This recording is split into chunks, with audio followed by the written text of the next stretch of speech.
is very important that we remember that there are two bodies in the room, two nervous systems interacting with each other, two bodies in the therapy room, client and therapist.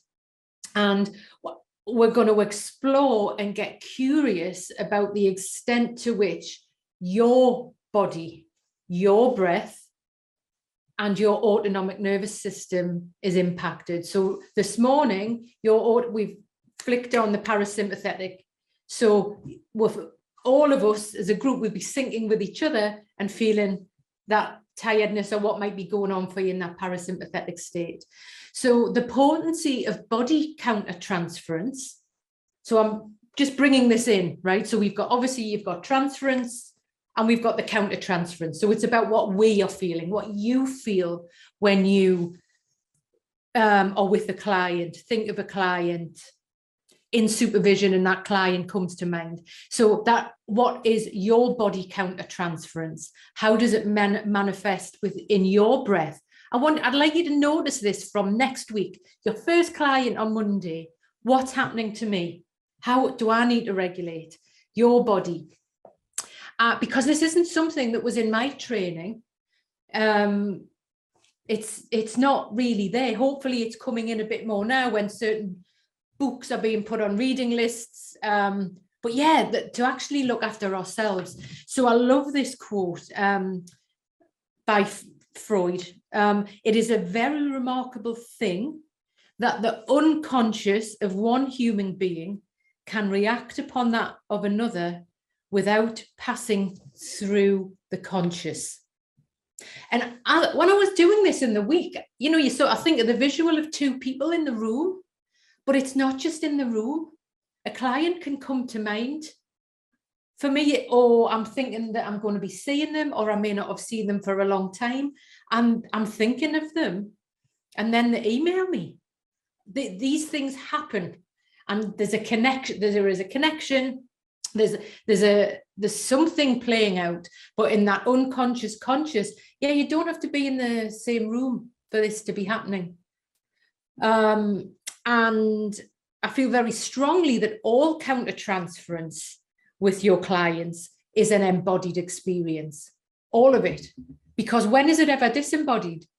When is it ever disembodied?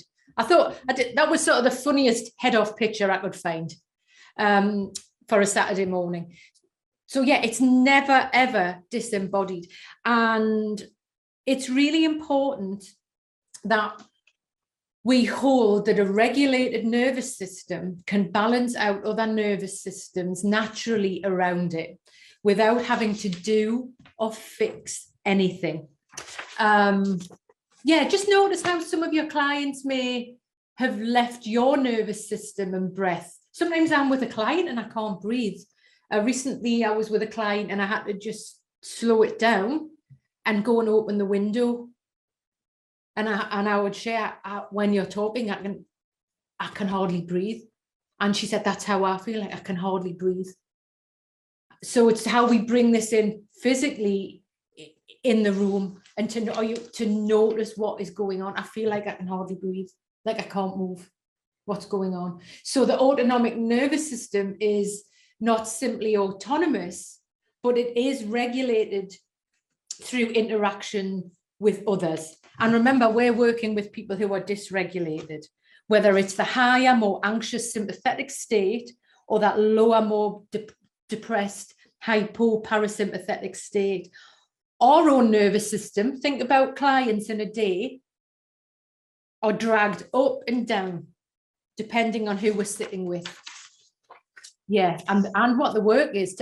And I'm going to encourage you just to, and I'm sure you do a lot of reflection anyway, but say you've been working with clients either that night or the next day, if you're feeling really tired, just to reflect on, what was I working with yesterday?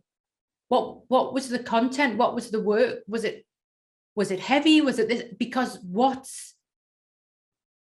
there is a process going on in your body. Sometimes we're not tired, but other times we're really tired because our work is exhausting. It is absolutely exhausting. So again, I'm just going to invite you to notice maybe different clients that you've worked with, and maybe a neurodiverse client, ADHD clients. I know for myself, when I work with clients with ADHD, because I'm neurodiverse, my nervous system, I'm quite activated and I'm connected, and we're on the threads. I've got the thread. I know what's going on. So it can go a lot quicker, rather say if I'm working with grief or something a lot lower, heavier. There's a very, I can feel very weighed down. We now have a lot more neuroscience and research about mirror neurons and their function in empathy and another person's experience. So your experience, just like EJ shared there. So they were clinically unproven until about 20 years ago. But now they've knowing about this, and I'd like you to take this into your work next week. It's completely changed our understanding around brain, nervous system, and social behavior in relationships. So the mirror neuron is a type of cell located throughout the whole nervous system. Yeah, so I'm going full body here, full body. And they fire, I love that, firing neuron, when we observe a behavior or emotion in another person. And that's really sitting with me, that picture EJ just painted for us there. This person might be online. It might be in therapy. It might be when we're watching a film or something on Netflix and we can't stop crying. Watching a movie, reading a story. We are moved. We are moved. Physically, emotionally, together, we are moved. So when we observe someone experiencing an emotion or action, the observer's neurons, your neurons, fire as if they are the ones acting. They stimulate internally without physically producing the action. Thus, the mirror neurons provide a link or a mirror. Again, thank you for that example, EJ, between the other person's actions and our own actions.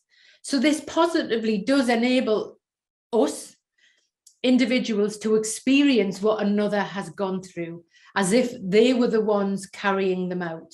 Okay, so often this felt countertransference caused by the firing of the neurons in your body. So in your work, your neurons are firing. In the past, it's been understood as empathy. Yeah, empathy has been seen as far more as just cognitive or a psychological phenomenon, which, however, Babette says that it is an integrated process involving both cognitive and somatic body activity. There's lots of different explanations for this, but I do love this quote from Nick Totten. Our body bathes in and soaks up the embodied presence of the other. We catch fire from them. We breathe them in and metabolize them. We reverberate to their rhythm, and our rhythms shift to echo them. So they do help us. This also helps us explain why at times our empathy runs out. When somebody's just told me this and I have no reaction, we become burnt out. Yeah. So this unconscious mirroring may be a major factor in our profession around risk of compassion fatigue, vicarious trauma, and burnout. And this is relevant to all therapists. To have some people say, oh, I've got 30 clients a week, I've got 40 clients a week. There's no stronger version than another. No, that's not true. And you might see it in your training, where there's like the ego and the be strong, and yeah, they'll just fall off the end, right? They will disappear and they will be gone. I've got all these so the NHS, right? No one is invincible to this. Your body is completely part of this process, this autonomic memory. But there's something in these moments that's, so there's a little health thing around that, and also some neuroscience, but also these moments, like EJ just mentioned there, they're called charged moments. So just think, I'd like you just to reflect on clients moments, things that come up, who's coming to mind. There's often a charge around these moments. There's some energy, there's a connection. Yeah. And Michael Soth writes that reflection on countertransference often boils down to a contemplation of these charged moments in the relationship. Charged moments in the relationship. So there's something going on. Eric Byrne called this charge, or this energy, physis. And there's a few people here who've mentioned Patricia Clarkson. She called this metanoia, which is then what she named the Bramble, where you're studying. AJ, I think you went there as well. So this is these charged moments. It's extremely powerful, extremely powerful. So noticing them, but also I just want to go in, just before we take a short break, there's something that's really important to mention here, because as therapists, we want to avoid them sometimes. And I really have to encourage you to notice them. These charged moments in your therapeutic relationship, that when we want to be working it, especially in an embodied way and a somatic way, that the countertransference, you can't do that and not have this, right? It's like the sun and the moon. Working in this way and being aware of this countertransference, like we just said there about AJ's experience, it is messy, it is confusing, it is shameful to you, to me, right? It's non-linear and it's pretty complex, okay? So, these are examples that have happened to me, right? So when this is happening real time, like, and I just notice what's coming to mind, right? What goes through my mind and what has is, oh my gosh, what is going on here? That moment where you think, oh shit, right? What's happening here? And these, for me, I'm thinking, is this really happening? In the moment, right now, is this actually happening? And also, what the hell do I do next? Right. So it's really what we are feeling, having awareness of the breath. What do I do? So please remember that this happens to everyone. This happens to me all the time, all the time. So for people who are just starting out and you haven't run out the door yet, you know, stick with it. This is part of the process, that learning that AJ mentioned earlier. So surrendering to the process is difficult and it is uncomfortable. And it takes many failed attempts to, and really to screw up. And it's about, I've got it wrong, and being the bad therapist, because that's where we remember. AJ remembers that example. I remember many examples. Because actually what happens is, I had a client I was working with who, I'll explain this, it was online, we're in lockdown, she's in America, I'm here, long-term client, she's pregnant, she goes into freeze, I go into freeze. This is where I'm thinking, oh my God, is this happening? I don't know what to do. And we were literally both down the well. There was nobody up top. And I'm really thinking, wow, because my brain and body were in the freeze state, and I just didn't have a clue what to do. I didn't have a clue. And after the session, I was left feeling like a failure. I could not change my client's state, that I did the wrong thing, all the critical parent stuff. I was also worried that my client's pregnant, and have I impacted her baby by not doing anything, by the baby in utero? So this work actually involves meeting the full force. When you are open to this, which you all are, you're meeting the full force of your client's trauma, pain, grief, and sadness in a very spontaneous process. And there is a reenactment that takes place in the here and now. That reenactment is what happened to me when I'm down the well. There is learning from this. There is supervision. There is support, but it isn't very nice. Okay, so please remember that this level of work is transformative and not damaging. It is transformative and not damaging. By noticing and working with this conflict, it will reorganize itself. It will, you don't have to reorganize it. It will reorganize itself. And Michael Soth again says that he sees this reenactment and how to deal with it as the central issue for all relational psychotherapy, which I think is extremely powerful. Okay, so there's something that I'm going to talk about that we all want to avoid. And this is noticing discomfort, edges, what's spoken, what's not spoken, what's felt in the room. And I'm really going to ask you to notice who's coming to mind, who you're working with next week, who you're dreading working with next week, who you're looking forward, just what these feelings are, who's coming to mind. So in particular, I also want to highlight erotic charge. And this is something that happens and is often avoided by therapists. I actually recall being embarrassed and ashamed to take erotic countertransference to supervision. I still am, but I still am.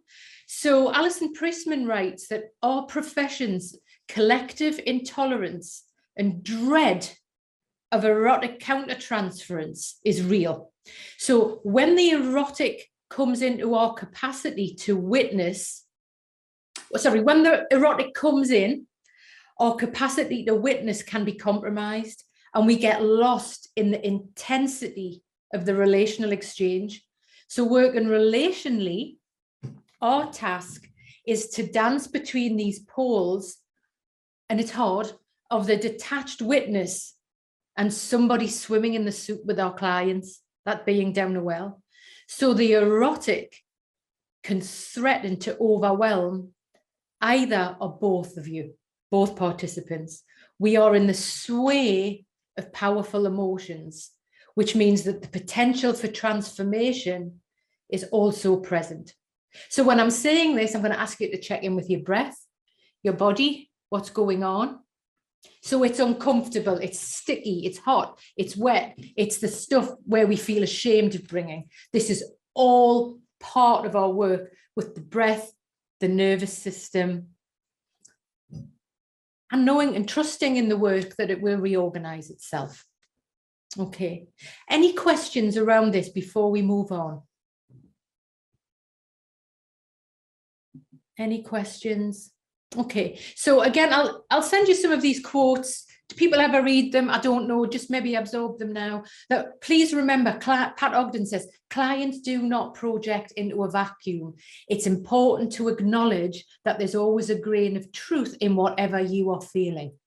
Yeah, the phenomenology of the experience, what you're feeling, that little thing that you might be embarrassed to take to supervision.